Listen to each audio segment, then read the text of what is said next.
Hey Wookie guys, welcome back to Gnosis alias Cakradiva dalam pembahasan alur cerita Perfect World One Misi G episode ke-180. Seperti biasa kita review dulu pembahasan alur cerita di episode sebelumnya, di mana Xiao berhasil keluar dari jurang hitam dengan selamat, membawa harta karun dan terlibat dalam misteri kuali darah. Dan di episode kali ini kita akan melihat Xiao kembali ke kota makam, tetapi seperti biasa masalah selalu menanti di setiap langkahnya. Tanpa lama-lama langsung aja kita terobos. Kuy.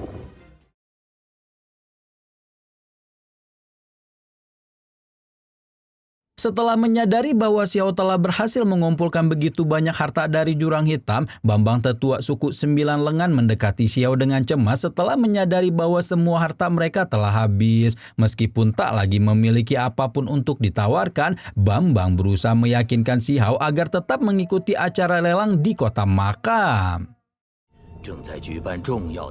Menurutnya meski banyak benda tampak biasa-biasa saja di sana, mungkin ada benda yang menyimpan rahasia besar dari era kuno yang berharga bagi Xiao. Dengan penuh kehati-hatian, Bambang berharap Xiao tertarik untuk terus terlibat, terutama karena kekuatan besar mungkin tersembunyi di dalam kotak misterius yang sedang dilelang. Sementara pertemuan dengan si Ujang berlalu begitu saja, Xiao akhirnya tiba di aula besar pelelangan kota makam. Di sana gemuruh suara peserta lelang yang berbisik-bisik memenuhi udara, sementara Ujang sang juru lelang profesional bersiap memperkenalkan barang-barang kuno yang akan dilelang. Yang diperlihatkan di awal adalah pusaka sumber kehidupan, sebuah artefak kuno yang mampu melawan penuaan dan meningkatkan vitalitas hidup. Dan tunggu, ini bukan sekedar harta biasa, melainkan sumber kehidupan yang langka. Kemudian Ujang membuka sebuah kotak kecil yang menampilkan rumput regenerasi, obat spiritual legendaris yang dapat menyelamatkan nyawa dan mengembalikan jiwa seseorang dari ambang kematian. Para peserta termasuk Xiao memandang dengan penuh perhatian, menyadari betapa berharganya pusaka-pusaka ini.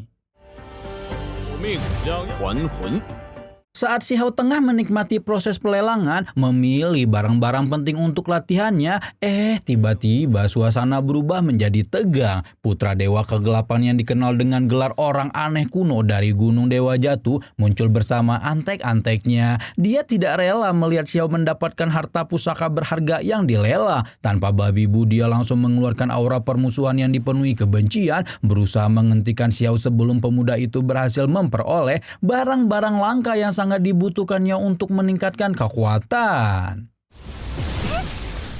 Setelah memamerkan kekuatannya, Putra Dewa Kegelapan memperkenalkan dirinya dengan sombong sebagai penguasa Gunung Dewa Jatuh, menambah ketegangan di aula pelelangan. Xiao tetap tenang, namun suasana di sekitarnya semakin mencekam dengan aura permusuhan yang dipancarkan. Sebelum situasi menjadi lebih buruk, Ujang sang jurung lelang segera mengambil tindakan untuk menghentikan keributan dengan tegas. Ujang tidak ingin pelelangan yang seharusnya berlangsung damai berubah menjadi pertempuran. Di tengah atmosfer yang masih memanas, Bambang dengan cerdik membocorkan sebuah rahasia penting, bahwa Xiao memiliki ranting Dewa Wilau, pusaka legendaris yang dapat membalikan keadaan. Setelah mendengar dari Bambang bahwa Xiao memiliki ranting Dewa Wilau, Ujang segera mengubah syarat penebusan pusaka yang awalnya bisa ditebus dengan iPhone 16 Pro Max, kini memiliki syarat baru yang harus ditukar dengan ranting Dewa Wilau. Semua peserta terkejut dengan perubahan mendadak ini, menyadari nilai luar biasa ranting tersebut. Setelah pengumuman itu, Bambang dengan cepat menghampiri Xiao, menawarkan 2 pusaka utama sebagai imbalan. Tawaran itu mengejutkan Xiao, membuatnya bertinyi-tinyi bagaimana bisa si Bambang mengetahui tentang ranting tersebut, menimbulkan kecurigaan di benaknya. Bambang mendekati Xiao dengan tatapan penuh perhitungan, lalu menceritakan bagaimana dia mengetahui bahwa Xiao memiliki ranting Dewa Wilau. Bambang menjelaskan bahwa saat Xiao keluar dari makam kuno, dia melihat aura kuat yang tak mungkin disembunyikan. Sebagai seseorang yang memiliki pengetahuan mendalam tentang pusaka kuno, dia langsung mengenali jejak energi ranting tersebut. Selain itu, desas-desus tentang ranting Dewa Wilau yang berada di tangan seseorang sekuat Xiao telah menyebar di kalangan para ahli, membuat Bambang semakin yakin akan kebenaran instingnya. Tujuan Bambang jelas, dia sangat menginginkan ranting Dewa Wilau untuk meningkatkan kekuatan suku jiwa 9 lengan atau untuk memperkuat dirinya sendiri. Melihat betapa berharganya ranting itu, dia menawarkan 2 pusaka utama dari pelelangan sebagai imbalan, barang-barang langka yang akan sangat bermanfaat bagi latihan Si Hao. Bambang dengan bijak mencoba meyakinkan bahwa pertukaran ini akan menguntungkan kedua belah pihak. Setelah mempertimbangkan penawaran tersebut, Si Hao akhirnya setuju untuk menukar ranting legendaris itu dengan 2 pusaka yang dibutuhkan untuk memperkuat dirinya. Hasil tawar-menawar antara Si Hao dan Bambang di area privat segera menjadi topik panas di antara para peserta pelelangan, termasuk si Antek Dajjal putra Dewa Kegelapan. Desas-desus tentang pertukaran ranting Dewa Wilau dengan 2 pusaka utama mengejutkan semua orang. Tatapan penuh iri dan pinisyirin tertuju kepada Si Hao yang berhasil mendapatkan kesepakatan besar. Ujang, sang juru lelang, dengan penuh formalitas menyerahkan kedua pusaka tersebut, sementara Putra Dewa Kegelapan hanya bisa menahan amarahnya. Setelah melihat hasil tawar-menawar antara Si Hao dan Bambang, Putra Dewa Kegelapan tidak terima dan menunjukkan ketidakpuasannya dengan aura kemarahan yang membara. Dia merasa dipermalukan oleh hasil pertukaran tersebut dan situasi memanas membuat Bambang terlihat khawatir akan potensi pertarungan yang bisa merusak pelelangan. Si Hao dengan sikap tenang berusaha menenangkan Bambang dan mencegah keributan di tempat itu, dan untuk menghindari kehancuran di dalam aula, Si Hao mengambil jalan keluar yang lebih bijak dengan mengajak Putra Dewa Kegelapan itu untuk menyelesaikan masalah mereka dengan baku hantam di luar area pelelangan. Di medan perang kuno itu, Si Hao dipenuhi dengan amarah setelah Putra Dewa Kegelapan berani memprovokasinya secara terang-terangan. Sikap sombong dan tatapan merendahkan dari lawannya membuat darah Si Hao mendidih. Dengan kemarahan yang tak tertahankan, Si Hao langsung melancarkan serangan pertamanya tanpa ampun. Serangan itu begitu cepat dan telak mengirimkan gelombang kekuatan yang menggoncang seluruh medan perang. Putra Dewa Kegelapan meskipun kuat, tidak menduga serangan Si Hao akan sebrutal itu, memaksanya mundur seketika untuk menahan dampak besar dari pukulan tersebut.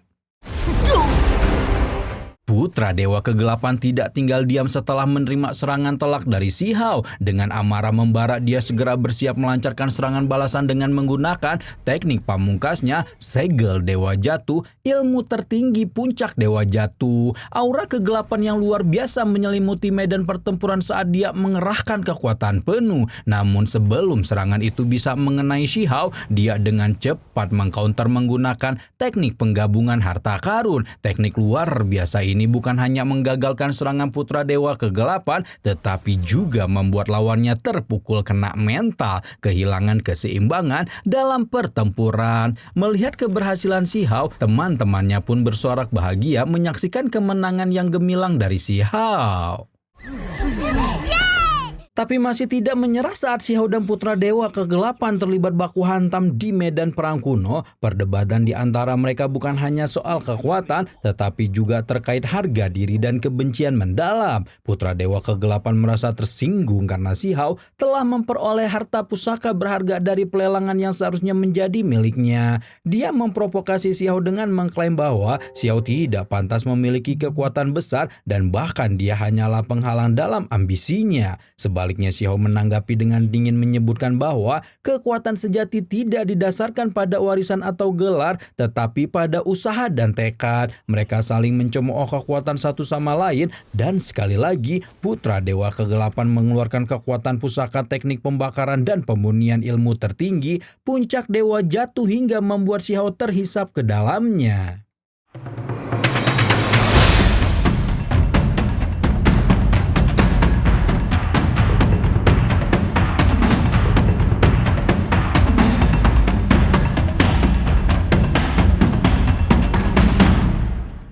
Tentu tungku pusaka yang berusaha memerangkapnya di mata Si Hao itu tidak ada apa-apanya. Dengan kekuatan luar biasanya ia menghancurkan tungku itu dari dalam seolah-olah hanya menghadapi halangan yang rapuh. Ledakan Kekuatannya meremukkan tungku tersebut dalam sekejap, membuat serpian-serpian pusaka berhamburan di sekitar medan pertempuran. Meski sempat terperangkap, Xiao tetap tenang, menunjukkan ekspresi penuh percaya diri dan keangkuhan yang mengintimidasi dan memaksanya untuk mengerahkan seluruh kekuatan terhebatnya.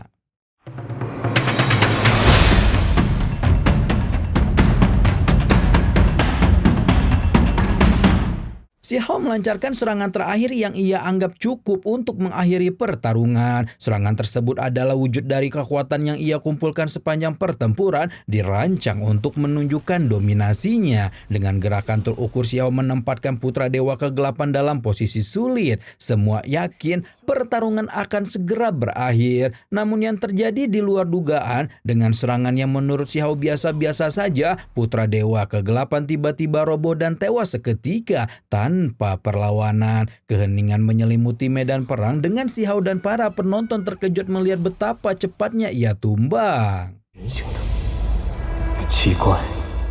Kebingungan semakin memuncak ketika tiba-tiba sebuah Phoenix keluar dari tubuh Putra Dewa Kegelapan setelah serangan terakhir Xiao. Phoenix tersebut adalah entitas kuno yang telah lama tersegel dalam tubuh Putra Dewa Kegelapan, memberikan kekuatan besar yang selama ini ia manfaatkan. Rahasia besar itu akhirnya terungkap. Selama ini Putra Dewa Kegelapan menyegel Phoenix abadi untuk memperkuat tubuh dan jiwanya. Namun serangan Xiao yang secara tak sengaja membangkitkan kekuatan Phoenix memaksa entitas legendaris tersebut keluar dari tubuhnya. Tapi Xiao yang sudah muak dengan kejutan-kejutan yang tidak ada artinya di hadapannya langsung membuat Putra Dewa Kegelapan kena mental untuk yang ke-1000 kalinya.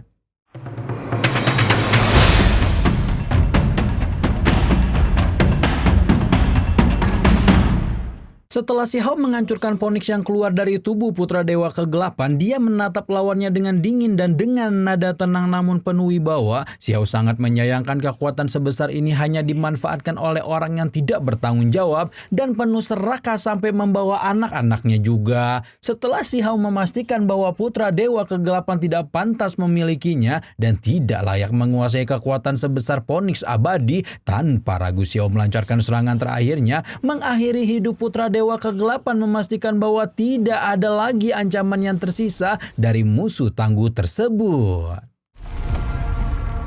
Di saat orang lain mulai menggibah tentang seberapa kuatnya kekuatan Xiao hingga mampu mengalahkan Putra Dewa Kegelapan dengan begitu mudahnya, ternyata di antara para penonton itu ada Long Yu yang secara diam-diam menyaksikan pertarungan Xiao dan menyembunyikan niat sebenarnya. Long Yu tidak sekedar mengamat biasa, dia tertarik dengan kekuatan luar biasa yang baru saja diperlihatkan oleh Xiao. Ada sesuatu yang disembunyikan di balik tatapan tenangnya, mungkin ambisi untuk memanfaatkan situasi atau bahkan mengambil keuntungan dari kelemahan Xiao yang belum terlihat. Tapi gerakan licik Long Yu tidak luput dari perhatian Qing Yi, istri Xiao, yang dengan cepat menyadari keberadaan Long Yu dan langsung memanggil lakinya untuk datang. Sebagai suami yang selalu mendengar saran dari istrinya, Xiao menginginkan kejelasan dan jawaban dari Long Yu tentang siapa dia sebenarnya, apa yang dia sembunyikan, dan tujuan sebenarnya di balik pengamatan diam-diamnya. Xiao juga ingin memastikan apakah Long Yu sekedar pengamat netral atau memiliki rencana terselubung yang mungkin berbahaya bagi dirinya dan orang-orang terdekatnya. Sementara itu di luar area, semua orang semakin ketar-ketir dengan kekuatan yang dimiliki oleh Xiao.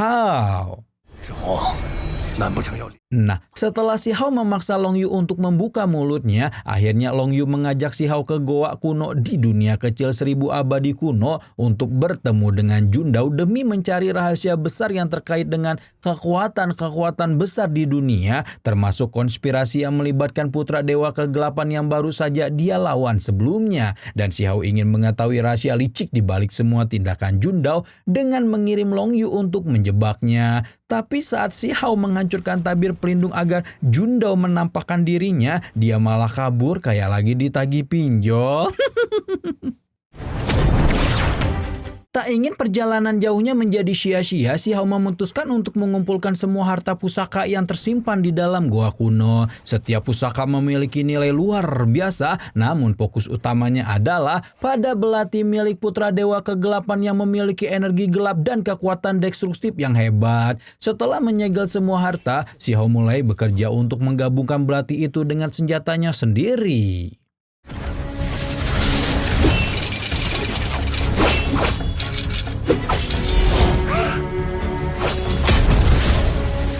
Penggabungan ini tidak sekedar menyatukan dua senjata, melainkan sebuah langkah strategis untuk memperkuat persenjataan si Hao. Dia tahu bahwa kekuatan gelap dari belati tersebut dapat memberikan efek tambahan pada senjatanya, meningkatkan daya serang dan pertahanan. Dengan hati-hati si Hao menggunakan teknik pemurnian yang dia kuasai untuk menyelaraskan energi yang bertolak belakang, yaitu kekuatan alami senjatanya dengan kekuatan gelap belati. Hasilnya, senjata baru yang lebih kuat menggabungkan kecepatan kekuatan alami dan energi destruktif dari belati hingga memunculkan hodam baru di pedang si Hao.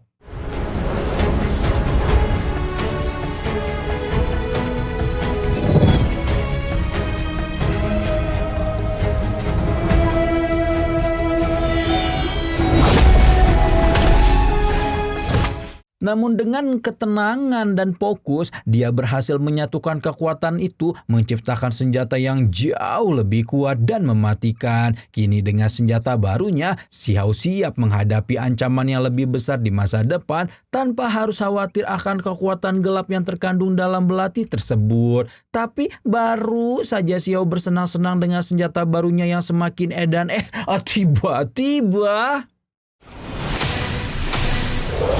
Nah lo, tiba-tiba apa pula? Yah, penisirin, ya udah tungguin minggu depan atuh ya. Sama Cakradiva juga alias Ginosis juga penisirin gimana kelanjutannya si Hao, si anak beruang yang semakin edan semakin kesini ya guys ya. Setiap episode baku hantam hayo nggak ada capek-capeknya apa. Ini yang nonton juga udah berdebar-debar ini jantung nggak ada gitu yang rada-rada alurnya tuh rada turun dulu sebentar gitu ya. Tenang naik terus hantam terus.